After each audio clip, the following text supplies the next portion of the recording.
Next, journalist Doug Grindle with U.S. troops on patrol along the Afghanistan border. Then Q&A with Frederick Downs from the Veterans Health Administration. Coming up live at 7 Eastern, your calls and comments on It's a delight to be here.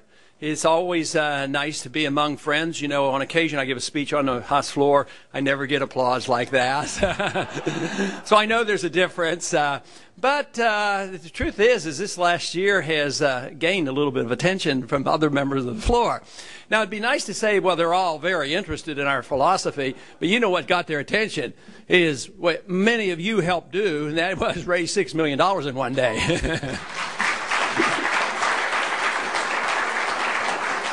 See, money talks over there, and they talk to me. They're friendlier than ever, Republicans and Democrats, and they want me to teach them how to raise money. How do you use the internet? And they don't have the vaguest idea that it has something to do with the voting record. There was one day, a congresswoman came up to me, and we were sitting there, and she was very, very sincere. And she said, oh, I have a lot of your supporters in my district, and you know I vote the way you do, and all this. And we were in the process of a vote. And the vote up on the screen was like 430 to 1. But she was bragging, and I had to come to her district and endorse her and help her get reelected. And I didn't have the heart to just say, you know, maybe there's a reason. I said, you know, just point up and say, maybe that's what you're supposed to do on an occasion. But that message didn't quite get through. And they think it's a tactical thing. They think it's a technique. And let me tell you, we had a great campaign. We did a lot of good things, but we also had some problems. And sometimes we were disorganized. But sometimes that was a benefit. You know, it was very laissez-faire. And people did a lot on their own, thank goodness, you know, and it was fantastic. But on the Hill, they think that it's all a technique and a tactic and how you use the internet, how do you rent the list, and what do you do and what you say. And the whole truth is that what happened was the message got out. You know, our philosophy got out. The fact that we were able to get on the debates, you know, made a big difference. And then they would go to the website and they would read this, and then they would come back and say, not only did you say this, and we read this, and we know what you believe, but then we go and look at your voting record, and you actually voted that way, you know. So that was really what helped break us through and get some attention. And so often, I think even this evening already, I had one individual come up and say, you know, you're the best congressman that we have on the Hill. And I said, yeah, but the competition isn't all that tough. So someday maybe the competition will be a little tougher, and we can brag a little bit more. But I am always careful to talk about our campaign and our message, and to me it is, and it was really true in the campaign. It was a lot of people came together. So many of you in this room spontaneously sent in money, and I had a couple rules, and one was to have fun. And so many people had fun raising money and spending it too. I mean, they would get limousines and airplanes and blimps and all kinds of things, and they managed, some of them and this really pleased me, they were able to manage it without even dealing with the FEC. So that's pretty good. That's a pretty good achievement, and within the law of the land. So I was very happy that there was a lot of this spontaneous activity and a lot of strong endorsement. But you know, as this went on, you know, I met so many people, and would talk to most of them when we go to rallies, and so many young people, and the crowds are always so diverse. And so often when I get them in, I'll ask you, what is it? What got your attention? And what issue were you interested in? Sometimes it's general, the issue of freedom. Many, many times the young people say, it's the Constitution and you voted that way. And sometimes it'll be, it's the Federal Reserve. We got to get rid of the Federal Reserve. That always pleases me. But the night that really got my attention, early on when we had a debate in Michigan, I went over, and I was a little late for it because of the debate. We went over to University of Michigan at Ann Arbor, and it was a big crowd and big turnout. And when I brought up the subject of the Federal Reserve, I couldn't believe it. How many people started yelling and cheering, and they all broke out these Federal Reserve notes and started burning them. So I knew we were making some inroads this idea, and the young people especially will have me sign bills. Sometimes, mostly ones, but fives or whatever. You know, they're a little cautious, but they always want me to sign. They taught me this. I used to sign any place, but they always want me to sign over and cancel out the Federal Reserve seal on the money. So interesting things have happened, but you know. The other day I was watching a video, and you know, occasionally there was a video or two on the internet, and some of them were just fantastic, you know, creative and entertaining, and so much music.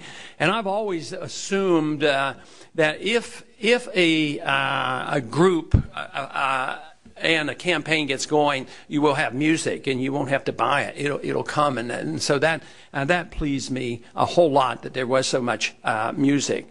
But the one thing that I was watching the other day, it was a new one, and it had to do with poking fun at the others for the way they treated me. You know. The laughing and the ridicule, and a lot of people would come up and ask me, "How do you put up with that?" The truth is I could hardly ever see it or hear it when I was up there. But they started when I looked at this video. You know, there was a lot, but I think that just shows that they don't have too much in their heads, and that's about all they can do is laugh and ridicule, and because they don't understand, and it's so strange to them. They just can't imagine that an individual could represent a group of people like you and get on a national program and just tell the truth and you know, that's sort of strange. And you talk about monetary policy. How long has it been since somebody really talked about monetary policy? Monetary policy was one of the issues that got me involved in politics very early on. I was studying Austrian economics in the 1960s, and there were these predictions, and also financial people dealing with that issue. Yep. The breakdown of the Bretton Woods, the gold price is going to be released, and the value of that dollar is going to go down. And I believed it. But I was waiting, and of course, August 15th, 1971, it occurred, and shortly thereafter, I said, I got to at least talk about this, because I found it fascinating, and ran for Congress the first time in 1974. But it wasn't only the announcement in 1971, and the fact that it was a Republican, it was Nixon, it was wage and price controls, and tariffs, and closing the gold window.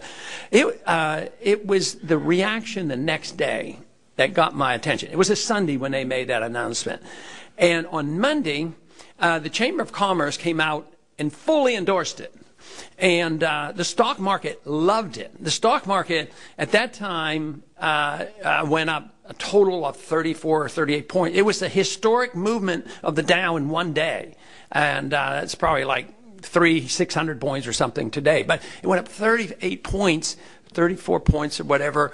And so the markets were ecstatic about and the business people were ecstatic. The banks were loving it.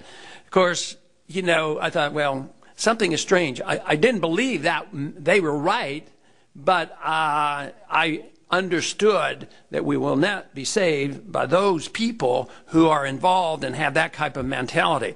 The one thing I can assure you from this campaign and spending many years in this business is that our country and our market and our dollar will not be saved by big corporations or international financial people. They are very, very rarely our allies. It doesn't mean that every single one of them won't be on our side, but people who are grassroots individuals. I mean, the support for no income tax and getting rid of the Federal Reserve comes from common people, working people, minorities, all kinds of people that you would think they don't even understand the issue, and yet they do. But the individuals who have learned to milk the system is quite different. Now, one thing that I think happened in this campaign, I think the attention getter was foreign policy. I think that was the big issue. I heard that the most. And the great thing about foreign policy is it invited a lot of different people into our organization. It wasn't just the conservatives. And it was across the board, independents, liberal Democrats, Green Party people, and whatever. But, you know, one of the most disappointing events, even though we achieved something in spite of it, early on in the campaign, there was a debate being held in Iowa, crucial state. We wanted to have a presence there. And so we were waiting and waiting for the invitation. And all of a sudden, we'd call. Well, no, we don't want you there. You can't come. But to me, the strange thing was, and there's a message in this too, that the debate was being held by a fundamentalist Christian group, Right to Life group, and I have pretty good credentials in that area, and an anti-tax group. You know, here I have the best congressional record against taxes, and I strongly respect life. I also respect the Constitution.